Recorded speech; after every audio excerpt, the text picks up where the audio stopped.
Pall Mall Famous Cigarettes present The Big Story.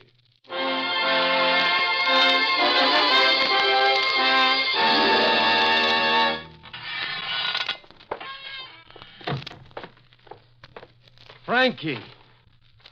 Frankie, where are you? Never listens. Never around when I want him. Frankie! In the shed again. Someday he'll do something terrible, I know it. Get out. Didn't you hear me call you? Get out of here. Leave me alone. What are you doing now? What crazy thing? What's in that box? I told you, leave me alone. If you ever come in the shed again, Pa. If you ever come sneaking in on me again. If you ever ask me again what I'm doing or what's in this box. So help me, I'll brain you. I'll take a hammer and I'll brain you to death.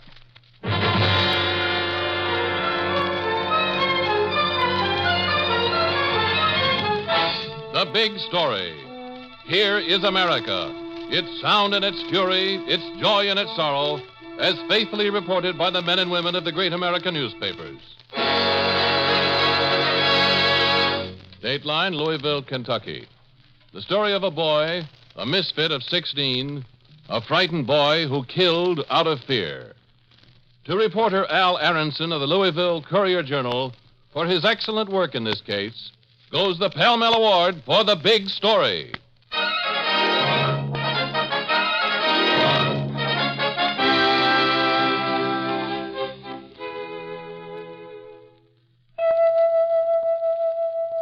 Of all America's leading cigarettes, only one is outstanding.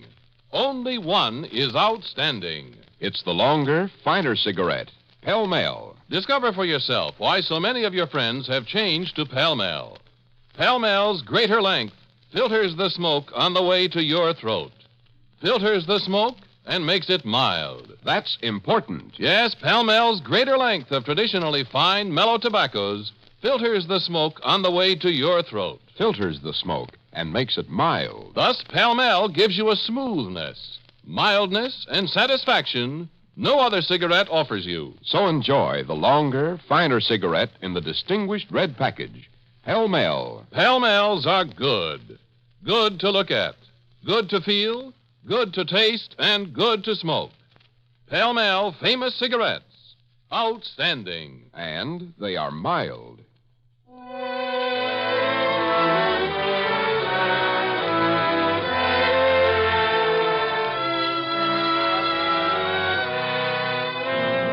Now the story as it actually happened. Reporter Al Aaronson's story as he lived it. Louisville, Kentucky.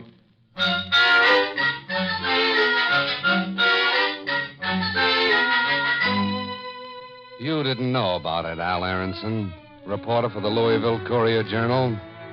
No one on the paper knew about it, but it would electrify you and all of Louisville within an hour. It happened, this frightening, pathetic thing that'll live with you the rest of your life. It happened just across the river from Louisville, in New Albany, Indiana, 6 miles from where you sat, enjoying your breakfast. It began in the First Farmers Bank, corner of East and Maple, in New Albany. Henry Easton, the bank teller, said to Ernest Thornton, the cashier, Hey, Ernie, look at that limousine just pulling up. Must be a half a block long. What a car. Let me get here. Who is it? Don't know. Must be a new depositor. Livery chauffeur with him. Some style. Here they come. It's a kid. Some rich man's son, probably. No. No, it isn't Henry.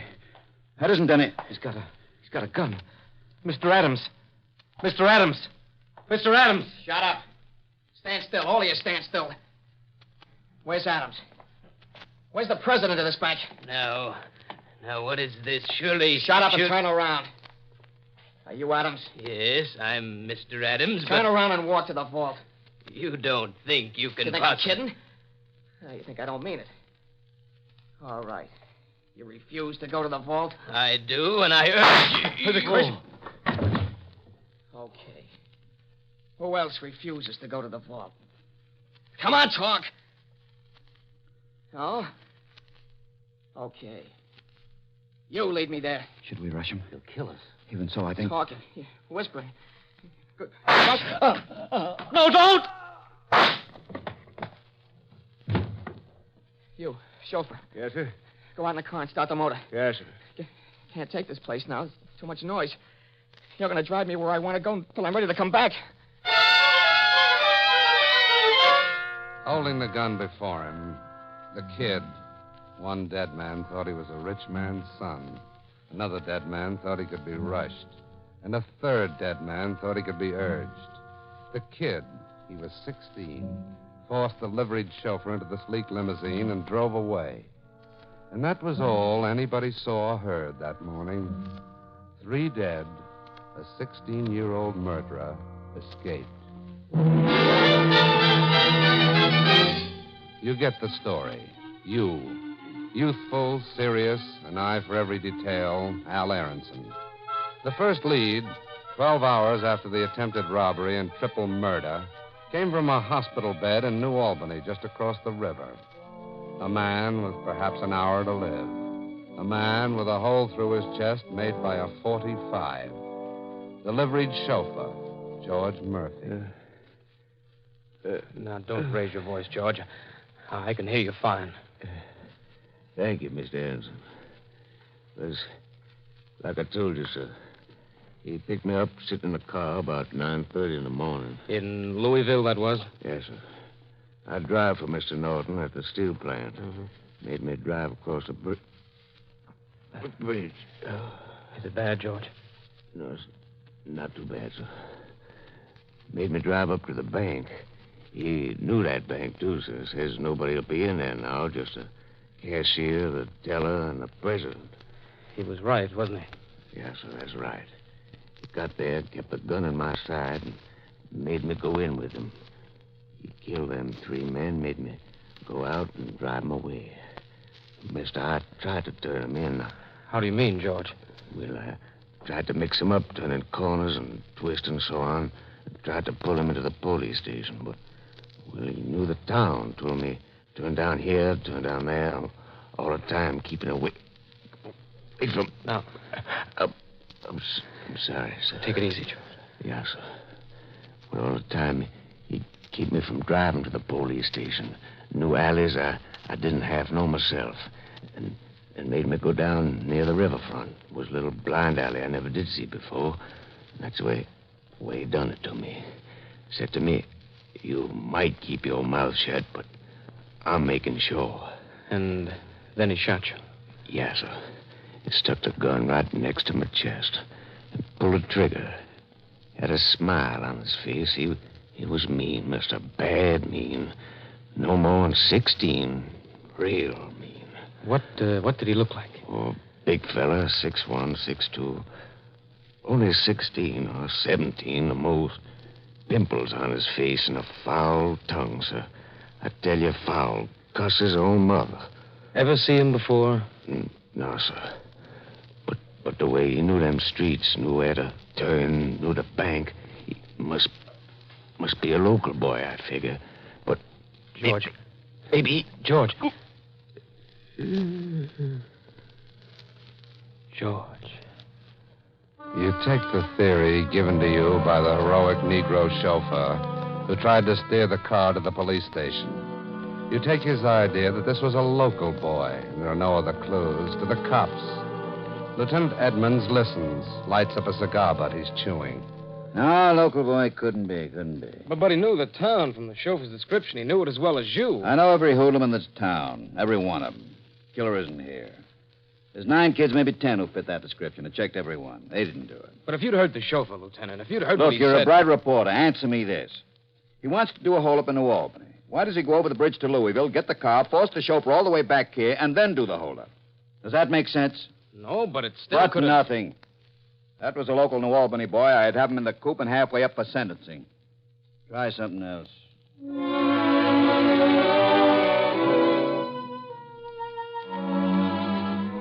Lieutenant Edmonds knows New Albany, knows its hoodlums, its racketeers, knows what he's talking about. But you are Al Aaronson and stubborn and a man with an eye for facts. You don't easily shake the sight of the dead chauffeur, George Murphy, from your mind, or his words. So, you start looking in dives, in pool rooms, in the sordid places having no others that young hoodlums gather. But always, I never heard of nobody look like that. Pimples? Huh. always the wise guy grin, the gag, and the shaking of the head. And then, a thought. A kid who knew the town that well must have lived here. Maybe he moved. Moved, that's it. Lived here and moved. You go to the movers in town. There are 6. The first 4 know nothing about it. The description means nothing. But the 5th... A mean kid, dark-haired, pimples. Real low-down mean kid. That's the one. Yeah. Yeah, I moved him to Louisville, him and his old man. What was his name? I'll never forget him. Said he'd help me with a crate. A big crate, kind of a piano crate, but no piano in it. Mm. When I had it up, he let go his end, near busted my leg. I could have killed him, but his old man was there. What was their name? Jensen or Henson, something like that. Benson. Benson, yeah, Frankie Benson. A real mean little rat with a foul mouth. An all-American punk.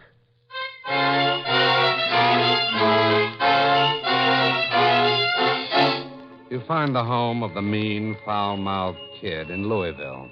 A seedy 2-room shack, kitchen and bedroom, little shed in the back, where a tired, beaten old man listens to you. And before you're half through... It's him. Don't say no more. It's him. 4 men killed, you said? That's right, Mr. Benson. Sooner or later it had to be. Now it happened. A son. A man slaves a whole life for a boy. His mother died 8 years ago. I never married again. Who'd marry me? And this. I knew it. It had to happen. Has he been around since?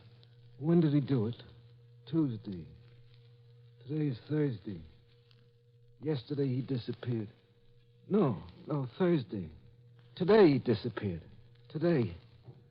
Excuse me if I'm a little mixed up on the days. Of course. You've no idea where he went. Away, that's all he said. Away. Except the note. Now it comes to me. The note, what it meant. What note, Mr. Benson? He left me a note. I'll get it. If I tell you, you won't believe me. Step inside. Into here. Here is the only other room, the bedroom. He opens a closet where rags hang and one decent suit of clothes. And in a pocket, he finds a piece of crumpled paper, cheap note paper with lines in it. And in childish handwriting is a note. Read it. Read it. You wouldn't believe it otherwise. This is his writing? His. Stop me, please, before I do it again. That was after he murdered them. 4 men. It's awful. Mister, do you think you can find him? Do you think you can stop him? Before he does it again? Before he does it again. I can try. We've got to. Mr. Benson, we just got to.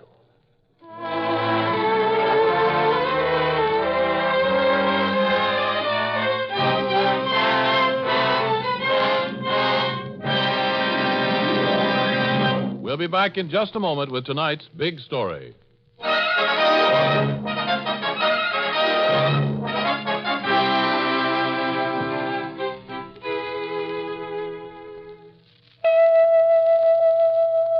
Pall-Mall Famous Cigarettes. Outstanding. And they are mild. For Pall-Mall's greater length filters the smoke on the way to your throat. Filters the smoke and makes it mild. That's important. Yes, Pall-Mall's greater length of traditionally fine, mellow tobaccos filters the smoke on the way to your throat. Filters the smoke and makes it mild. Your eyes can see Pall-Mall's greater length. Yes, your eyes can see the difference. Your throat can tell you what it means. Pall-Mall's greater length of traditionally fine, mellow tobaccos means a longer natural filter to screen and cool the smoke. Thus, Pall-Mall gives you a smoothness, mildness, and satisfaction no other cigarette offers you. Enjoy the longer, finer cigarette in the distinguished red package. Pall-Mall. Pall-Malls are good. Good to look at, good to feel, good to taste and good to smoke. Remember, pell-mell's greater length of fine tobaccos filters the smoke on the way to your throat, filters the smoke, and makes it mild. Pell-Mell Famous Cigarettes. Outstanding. And they are mild.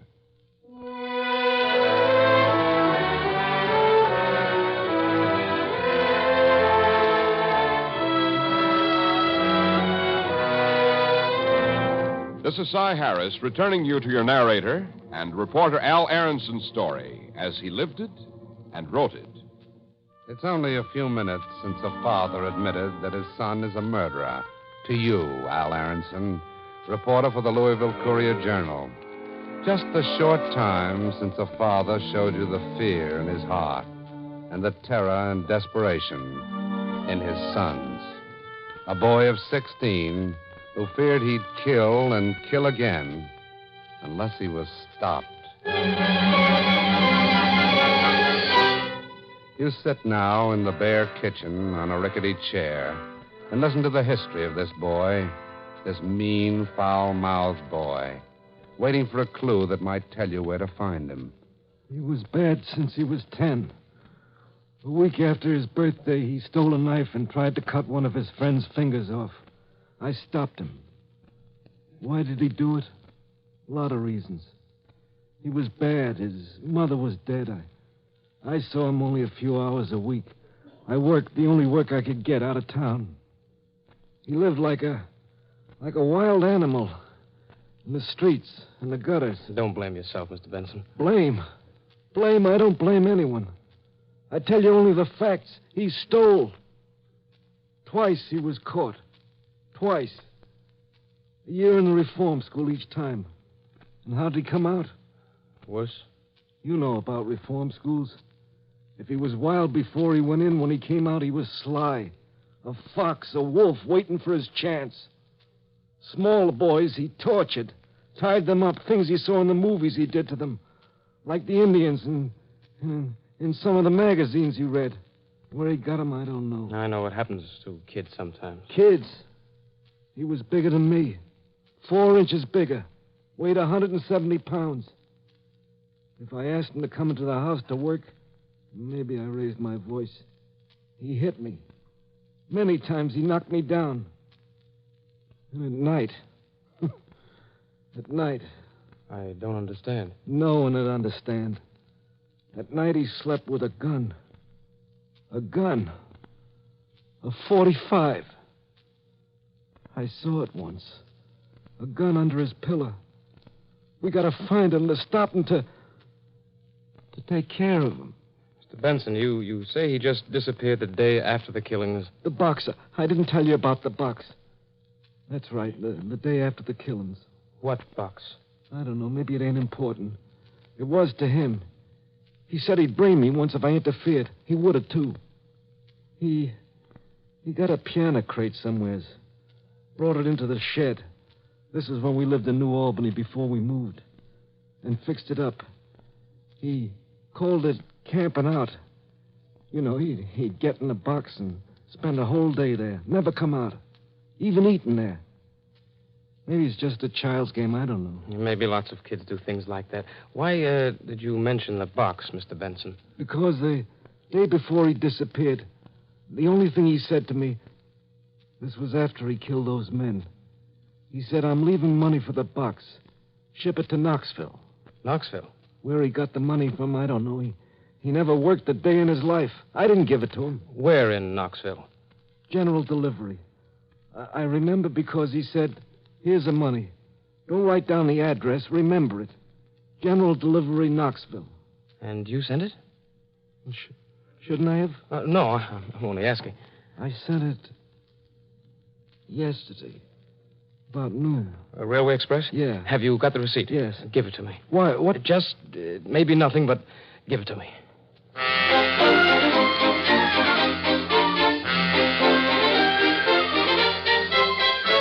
You checked the neighborhood. No one saw Frankie leave town. That set, you go to the police, to Lieutenant Edmonds, who once before told you your theory was cracked. Say that again, Aaronson. I don't think my hearing's that bad. I said this kid sent a packing crate out of town to general delivery in Knoxville, and I want to investigate that crate. What are you trying to prove? Well, nothing. I want your cooperation to find out where that crate is and see what's inside of it. Is that going to tell us where little Frankie is? It might. What did he do? Leave a note inside and say you'll find me at the Wall of Astoria in New York? I don't know what we'll find, but from what his father said, this kid's been bad a long time. This kid's been bad since he was born. Now, look, let's not fight about it. All I want is an order to stop the crate, examine it, Look, and I play hunches, long shots. I'm screwy. But not this screwy. Who found out where Frankie lived? Okay. Who said he couldn't possibly be a local boy? Okay. Maybe I am that screwy. Hennessy, get the Railway Express on the phone. We want to trace a crate shipped to Knoxville.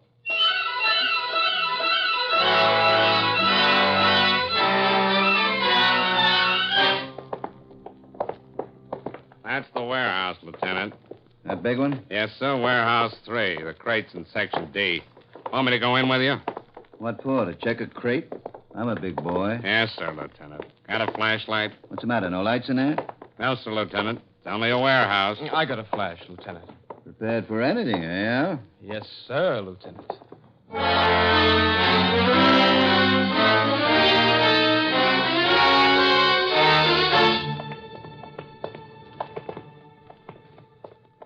There's Section D. Must be down there. Yeah. Can you see all right? What the devil are you whispering about? I don't know. What are you whispering for? Oh, shut up. I'm sorry. You know, this crazy idea of yours is getting me. I know, me too. Wait a minute. There it is, I think. Let's see. Over here's the address. Yeah, General Delivery, Knoxville.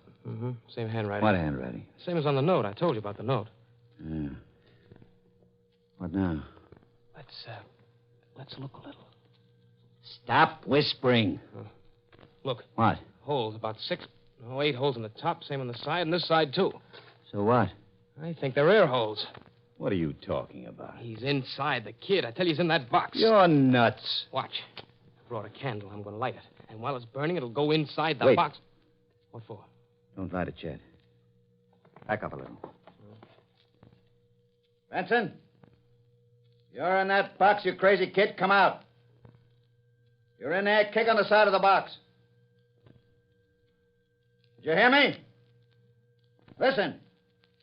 Kick if you're inside that box. Go ahead. Light the candle. Watch out you don't. Okay. I hate to do this, but I'm going to wiggle it around. He's in there. Get back! Get back, you dirty cowards! I got a gun. So help me if you don't leave me alone. Come I'm out, gonna use Benson. it. Come out. Haven't got a chance. Watch it. Stay away. What are you doing? The only thing we can do. I'm going to roll the crate over. Watch out. I'll help you. Okay, together now. Roll it. You'll never get me, you lousy flatfoot. Never! Never!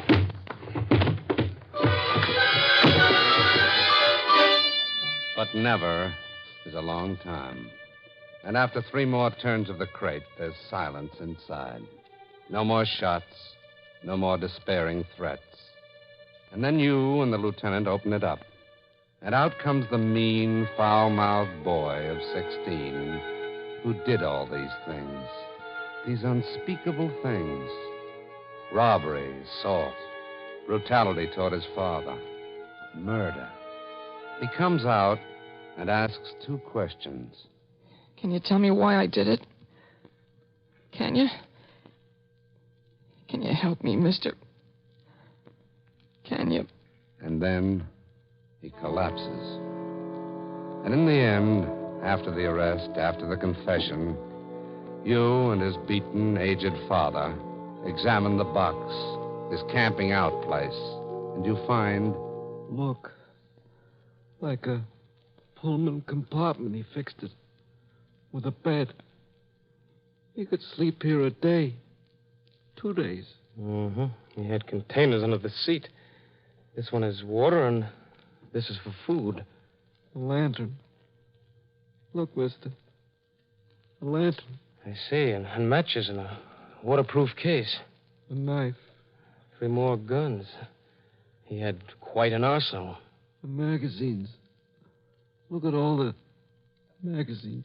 And then something that wrings your heart, that touches everything and colors it. Mr. Benson, look. A black hat, black shirt, black pants, and a mask to wear over his eyes, and false black whiskers.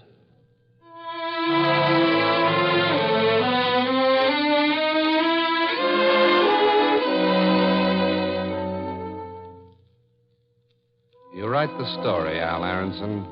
The case is finished, the killer found. But when you're done, the bigger story is left unwritten, unsaid. Whose fault? Who's to blame?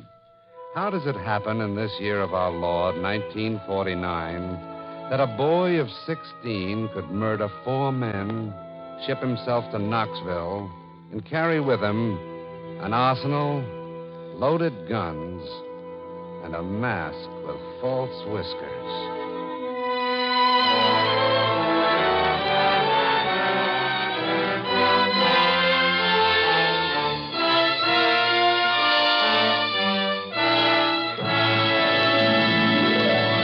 In just a moment, we'll read you a telegram from Al Aaronson of the Louisville Courier-Journal with the final outcome of tonight's big story.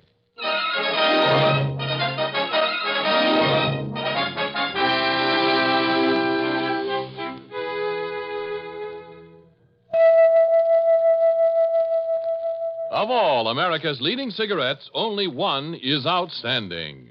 Only one is outstanding. It's the longer, finer cigarette in the distinguished red package, Pell Mell. For Pall Mall's greater length of traditionally fine, mellow tobaccos filters the smoke on the way to your throat. Filters the smoke and makes it mild. Thus, Pall Mall gives you a smoothness, mildness, and satisfaction no other cigarette offers you. So enjoy the longer, finer cigarette in the distinguished red package, Pell Mell. Pall Malls are good. Good to look at, good to feel, good to taste, and good to smoke. Pall Mall famous cigarettes. Outstanding. And they are mild.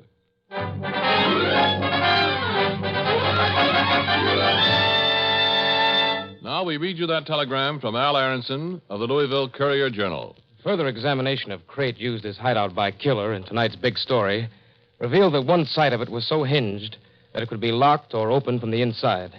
He had also provided straps to hold himself and his provisions steady while in transit. News of his capture so aroused citizens of New Albany, Indiana, that police were compelled to transfer him to Indiana Reformatory at Jeffersonville. Tried for murder, he was sentenced to life imprisonment in the state penitentiary. Thanks a lot for tonight's Pell Mell Award. Thank you, Mr. Aaronson. The makers of Pall Mall famous cigarettes are proud to have named you the winner of the Pall Mall $500 award for notable service in the field of journalism. Listen again next week, same time, same station, when Pell Mell famous cigarettes will present another big story. A big story from the front pages of the Jacksonville Journal. Byline, Lee Cully. A big story about an abandoned school, a weird old man, and a witch who walked in the night.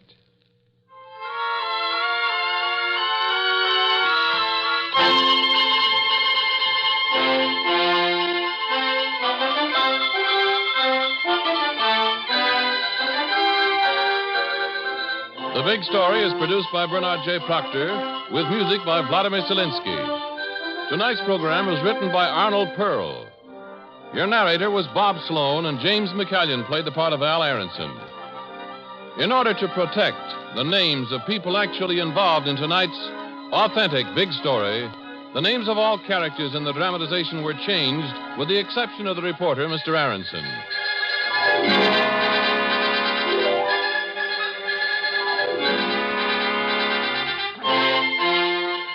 This is Ernest Chappell speaking for the makers of Pall Mall famous cigarettes.